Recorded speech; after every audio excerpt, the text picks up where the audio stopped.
Good afternoon, everybody. How are you? And welcome to Beer with Brian, a program of the Coffin Comics Sworn Club. This is an informal conversation. Your questions are welcome. And this is me ruminating on pop culture items of the day. So, what I can tell you as we sit here on Thursday, August 18th, tomorrow is my 31st wedding anniversary with Francisca Pulido, and that's great. So we have a weekend plan. That'll be really nice. We've been together for 34 years, and we've been married for 31. So that's nice. I love it. Let's see here. Pop culture of the day. And again, your questions are welcome. The first thing is I've been watching a series on HBO called The Anarchists. It's a documentary series, and it's about this group of people who believe themselves to be free-thinking individuals who mostly are American expatriates who relocated to Acapulco, New Mexico, and formed this event called Anarcho-Poco. And around it was this kind of freedom movement. This is a 6-part series. It just so happened there was a filmmaker keeping an eye on about 10 or 12 of the characters in this storyline, and this thing turns out to be quite a surprise. It involves like life, death, all kinds of stuff. I do recommend it. I'm still scratching my head over what these people really represented one way or the other, but I definitely found it fascinating. It was an alternative to true crime stuff. Believe it or not, I'm really not a big fan of the true crime stuff. I think there's enough real nastiness in the world, so that's that. So yeah, that was interesting. Another show I'm watching, and I don't know if you guys and gals are watching out there, but it's Reservation Dogs. It's a comedy drama from FX, and it's executive produced by that same guy whose name I completely cannot. I can't say the guy's name, Takeshi, whatever. The guy who directed Thor. But Reservations Dogs is a great story. It follows 4 or 5 kids who have a group, and what kind of is the surrounding prevailing element. They live in a modern day reservation. It's about their daily trials and tribulations, and it's about their life after one of their dear friends committed suicide. And strangely, it is a comedy, and there's a lot of sweetness to it and a lot of phenomenal observations of life. And it's a group of people that a lot of people really don't see. So it's been a blast. It's in its 2nd season. I think 3 or 4 episodes are out. It's on FX. They're real quick, right? 21 minutes. So I love it. I recommend it. And speaking of FX, another great show that I like is called, and this would be more the obvious one, right? What We Do in the Shadows, which is a fake documentary about this group of vampires who live together. It's completely a comedy. It's executive produced also by Takeshi, whatever the guy's name is.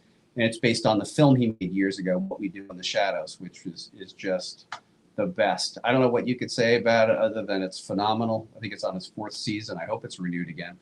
Funny as all get out. The characters are incredible. And it's I guess my highest recommendation. Here we are getting close to the end of August, and we're also kind of veering toward the beginning of the Halloween season. Now, if you're a subscriber of the horror channel Shudder, they are declaring all of September also Halloween. So they're calling it the 61 Days of Halloween. So I'm looking forward to that. And I'm actually taking that on. I'm going to start Halloween on September 1st, or when we're complete with Tucson Comic-Con, and I'm going to start watching and rewatching some of my favorite horror films, which I do most every year, including all the ones you'd imagine I would. Night of the Living Dead, Invasion of the Body Snatchers, It Follows, one I just discovered last year, She Dies Tomorrow. Just great stuff. I'll also be doing what I do all the time anyway, which is I'm reading critical analysis on films. And recently I've been reading some of the finest reviews of the original motion picture Dawn of the Dead. And what I like about doing that is I'll just find interesting kernels of looking at the film in a way I hadn't seen before. And so I was reading this particular Canadian film reviewer's review of his interactions with George Romero, and he declared Dawn of the Dead a certain genre I had never heard before, and I thought this was great. He called it invasive species horror. And man, I think that's great because I realized I think I just love invasive species horror because I love stuff like Invasion of the Body Snatchers. I like when something comes in and just changes the status quo. You know, I could name like 100 films I like that. I'll give you an odd example. There's a movie called Pontypool from Canada, and it's about something like a zombie virus, except it spreads through language. So everyone's got to be quiet because when words are spoken, it infects people. So again, that's invasive species horror. So I loved hearing that. That just was like, I never looked at it that way. You know, because horror is a genre, and people will look at things and say, well, zombie films are a subgenre. It's like, I don't know if they're a genre, but they are a type of monster. It's all in the house of horror, let's say. But invasive species, because, you know, there's like giant ant movies or giant grasshopper movies. Years ago, there was a great giant grasshopper movie called The Beginning of the End. I love it. It was great. Like, see it. It's sort of cheesy, cheap.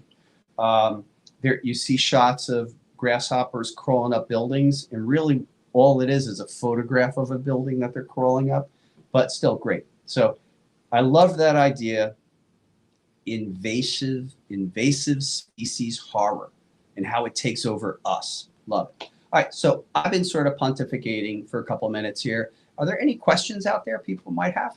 Yeah, Lady Man 727 is asking, will Lady Death and Spawn ever cross over? Well, I don't know if they'll ever cross over. They've been around each for about 30 years. They were on a poster together, a print years ago for their 20th anniversary, but nothing in the cards right now. It would be fun, but nothing in the cards.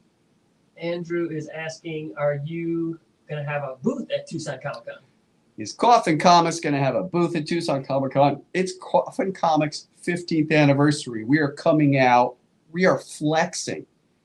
Do you realize that we have Diego Bernard coming in from Brazil? We have David Harrigan. We have Barat Michaels.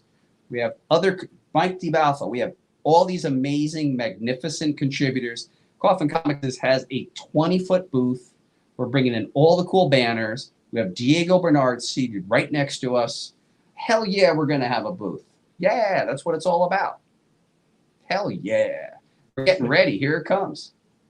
Jeff has a question here. If there is one celebrity you can meet in the comic book arena, living or dead, who would it be? Wow, okay, comic book celebrity. You know, I've been lucky enough to meet quite a few. So, living or dead. Okay, Jack Kirby. So that's one guy I never really met. Even before I was a comics professional, I saw Kirby, and I kind of just sidled up to a conversation he was already having with somebody. And I guess like what I was present to when I was just in his orbit was like, what can I say to this man that he hasn't heard before, where I won't sound like a blathering idiot? But Kirby, you know, full stop, Kirby. I've been lucky enough to have conversations with a lot of the, you know, big dogs, you know, whether it be Frank Miller or that private conversations. Yeah, really with so many, but Kirby's the one that got away. Andrew wants to know, why do you hate corn dogs, Brian? Andrew, you have it twisted, my friend. You just have it all wrong. I don't hate corn dogs. This is how the story goes. Somewhere in my 40s, I was at the Arizona State Fair, and I was eating fried foods. I was eating fried grasshoppers, and I was eating fried Snickers bars, and I came to a corn dog. I just realized, I saw the corn dog there, you know, turkey leg corn dog, and I realized I just never ate a corn dog. So I decided that I could make my life mean something by never eating a corn dog, by saying my legacy is I simply never eaten a corn dog. Like, don't you want your life to stand for something? I want my life to stand for something. What my life stands for, in the end, on my gravestone, is that I never ate a corn dog. So I have nothing against corn dogs. You know, if I ate one, I might like one, but I don't plan to eat one because my legacy is never having eaten one. I hope we cleared that up. Lady Man wants to know, will Lady Death in the future have more nudity like Hellwitch comics?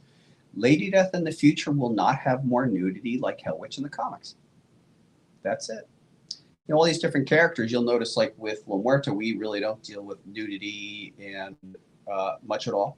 Lady Death is semi, and Hell Witch is, you know, extreme example. And that's kind of how, that's the lane we're going to keep on there. Andrew wants to know, will Hellboy and Hell Witch ever cross over? Well, you know, I'm not personally pursuing crossovers. I love all the characters. I think they're all neat. You know, Hellboy is great. But kind of look at it this way. When you do a crossover, you kind of are taking on a boss. And I'm just not really great with bosses. So it's just easier. You know, we had in the past, many years ago, I've done crossovers. I've written licensed books, and they're fun. But, you know, they're kind of complicated. You know, it's two different companies coming together, two different agendas, etc. So I don't know. At the moment, you know, the one crossover we do have planned is with Lady Death and Zombie Tramp. And the reason that crossover is coming together is because I know Dan Mendoza pretty well as a publisher and as a comic creator. We have very similar work ethic. And Still Ill Princess is actually going to be the publisher of record on that book. So those, you know, he's younger, hungrier, and those guys are going to do a lot of the lion's share of the work. So, yeah, I don't know. We don't really quite pursue crossovers. In fact, I will tell you, this one I'll probably take to my grave, but I turned down a massive crossover last year. Just because, you know, again, you know, who wants a boss? Ladies Man also wants to know, he's saying greetings from Florida. Will you ever come to a con down here in Florida? Well, in years past, I've gone to cons in Florida. There was MegaCon, and I've gone to SuperCon. I've been to Tampa Bay Comic Con. I would love to get back. You know, the future really is unwritten. I wouldn't mind getting back. But if I don't get there, I cordially invite you to come back to our next Sworn Fest, which will be in February of 2024. Official date will be announced when we can announce it. But, you know, if I don't come see you, come see us. It's worth it. It's fun. Matthew Davis is saying, Matthew. I love what we do in the shadows, but what do you like more, the movie or the show? You know, they're two different animals. I mean, the movie is fun. It's complete onto itself. But it's fun to have a TV show because it's kind of new and it's always coming along. I heard that the werewolf guys had their own show for a little while. Wouldn't mind seeing that. That's kind of fun. But yeah, it's sort of apples and oranges. I don't know about you guys and gals out there, you know, like the whole quantitative thing about content. Is this better? Or is this worse? Is this that? It's like, I just take it for what it is and enjoy it. I mean, I'm happy that we live in a world where you get to, you know, have the choice of both. So. Matthew Stapleton is asking, will you see Ghost in Tucson at the end of August? Matthew, I will not see Ghost in Tucson at the end of August because in the lead up to a major event like Tucson Comic Con, in a little while after, I don't do anything except the con or prep for the con or be healthy for the con, all that kind of stuff. So, you know, Matthew, as you may know, not only will we be attending the con, but myself and Francisca are majority owners of the con. So we have the entire accountability of putting on the entire event. So I can't get, I don't. It's sort of like, you know, if you're a boxer, you're getting ready for, you know, your boxing or stuff. It's like, it's game time. Like right after Tucson Comic Con and right after my recovery, I got tickets for Gorillas, Jane's Addiction, Smashing Pumpkins, a lot of other stuff. But right around there, no, not this time. Chastine wants to know, what's your favorite part of spooky season? My favorite part of spooky season is watching and rewatching all the horror films that I enjoy.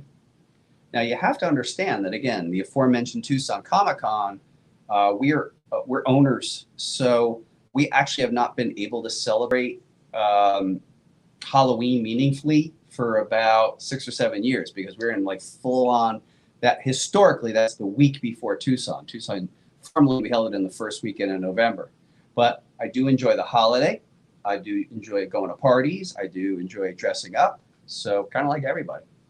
Although, you know, let's say for the record, like to me, Halloween's a 365-day a year kind of experience. Hell Witch figures, are they shipping soon? I don't know the answer to that. Jimmy Coffin, do you know the answer to when the Hell Witch figures are shipping? Please keep in mind that the the Hell Witch action figures are a licensing deal, and they are made and controlled and managed by a company other than ours, a company called Loose Collectibles and Executive Replicas. And I would love for them to ship exactly when I would ship them, but we are kind of at their mercy. And I don't personally have an update on the topic. Yeah, I believe last we heard it's like fall, end of fall, so maybe beginning of Q4. Hard to tell for sure with what's going on in the world, but as soon as we know, You'll know. Yeah, sorry to be vague about that. I wish I wasn't. Here's from Arizona Bill's Mafia. Hey. Love what you guys and gals do at Coffin. Are you Thank going to you. get more of that Lady Death Harley edition? Wife's trying to get one for my birthday, but sold out. That was the one, man. That was it. That was a limited in nature.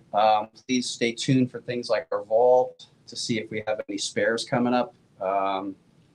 That shouldn't have taken us by surprise, but it took a surprise at Comic-Con International. We thought the print runs were solid, but they did all sell through. Sorry about that. Frightfully Horrible is asking, I'm still trying to get a sense of who Lady Death is. Is her main goal to fight evil, to make up for her past?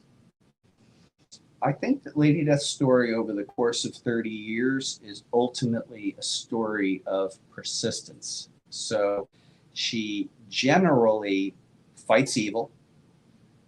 Whether she herself is evil or an anti-hero, it's something that we explore and we ruminate on throughout all the stories. So I think she has a real strong sense of, in her mind, what's morally right or wrong, and that usually puts her at odds with great evil. Shroomy is asking, will there be any future Lady Death short films or films in general? At the moment, there is nothing planned. I would imagine over time, maybe there will be. Let's be honest. Our stuff is edgy, and it really takes like some audacious producers with deep pockets to come along and write the check that would make these movies. But it's not really. It's our ultimate decision if we went with a particular company or not. But our main. What we do is we make comics. So, if and when that were to come, that would have to be in collaboration with another company. It's not our company's focus. Our company's focus is we make comic book stories. Dave is wondering, how are you on sci-fi horror? Love sci-fi horror. So things like Event Horizon, Life Force, arguably movies like Aliens and Predator, Terminator, they're sci-fi horror. So I love it, of course. Now we have time for maybe one question.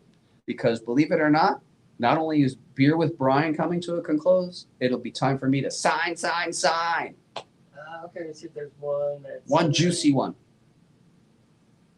Juicy one. It's over here. Let's go back to the one I just asked. So someone was asking about, Jason, any plans for Crucial Con in September?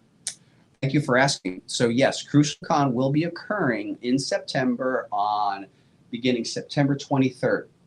Now that is the exact same day that we are closing the Lady Death Diabolical Harvest Kickstarter. So this year, Crucial Con is going to be informational in nature. So you can expect the latest insights and streams about all of our 3D. So Coffin Collectibles will be making several announcements of new projects coming up. Coffin Comics itself will announce its 2023 publishing program. And we have other surprises for you during Crucial Con. So yeah, Crucial Con is happening. It's going to be largely an online event of a series of streams. And for the whole Coffin Comics company, we have a really significant announcement as well. Something even beyond our comics. So yeah, there's some good stuff coming. So folks, you've been great. Thank you so much for attending this month's Beer with Brian, a program of the Coffin Comics Foreign Club. I'll talk to you soon, and if you can, make it down September 2, 3, 4 to Tucson Comic-Con. It's the friendliest con in North America and features a metric F ton of Coffin Comics talent as we celebrate the 15th anniversary of Coffin Comics with myself, Jimmy Coffin, Julian the Hooligan, special guest Diego Bernard, David Harrigan, Mike DiBalfo, Marat Michaels, and many, many others. You guys have been great. I've been Brian Pulido. Holler at you later. Introducing War Death, a company-wide event ravaging the Coffin 2022.